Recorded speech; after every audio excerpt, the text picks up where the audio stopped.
কেমন আছো তোমরা সবাই? আশা করি সবাই ভালো আছো। আজকে আমি একটা নতুনত্ব রেসিপি বানাবো, সেটাই তোমাদের সাথে শেয়ার করবো ভাবলাম। তো আজকে বানাবো পটলের কোপ্তা। তো পটলগুলোকে কেটে নিয়েছি ভালো করে, এই দেখো কতটা আবার ঘষা হয়ে গেছে। এখন ঘষবো।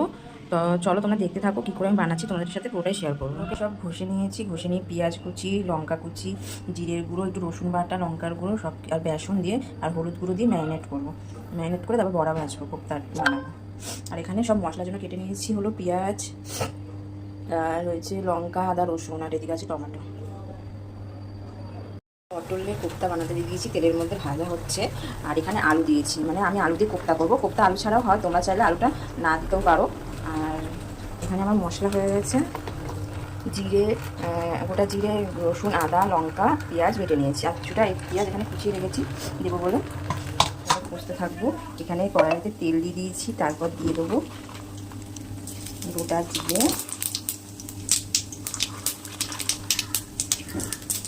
আর এখানে যে পেঁয়াজটা কুচিয়ে রেখেছিলাম সেটা দিয়ে দেবো।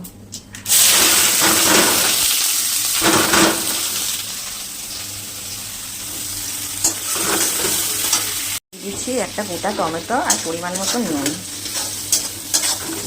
এখন এটা ভালো করে নাড়াচাড়া করে তারপর মশলাটা দিয়ে দেবো। আর এখানে বড়াগুলো ভাজা হচ্ছে। আজকে আমি প্রথমবার বানাচ্ছি, জানি না কেমন হবে, খাওয়ার পর দেখা যাবে। তো এখন করে নিই, চলো তোমাদের সাথে সবটাই শেয়ার করবো। মশলাগুলো সব দিয়ে দিয়েছি, তো এখন কষে নিচ্ছি ভালো করে, যতক্ষণ না তেল ছাড়বে ভালো করে কষে নেবো।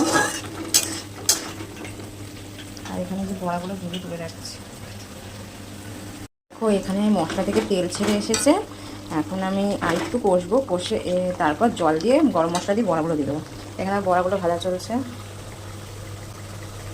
পটলের কোপ্তা এখন বড়াগুলো লাস্টে দেবো, না হলে না সব ভেঙে যাবে।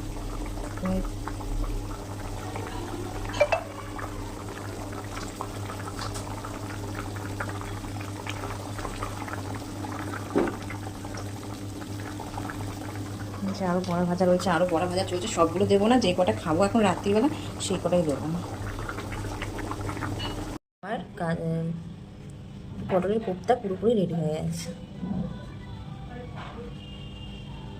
তোমরাও চাইলে বানাতে পারো, খেয়ে দেখবো কেমন হয়েছে, তারপর অবশ্যই জানাবো। পটলের দোরমাটা কেমন খেলে? প্রথমবার আজকে বানালাম, বন্ধুদের বলে দাও। হেভি খেয়েছি, হেভি, সিম্পলি অসম। 100তে কত পেয়েছি? 100তে 95।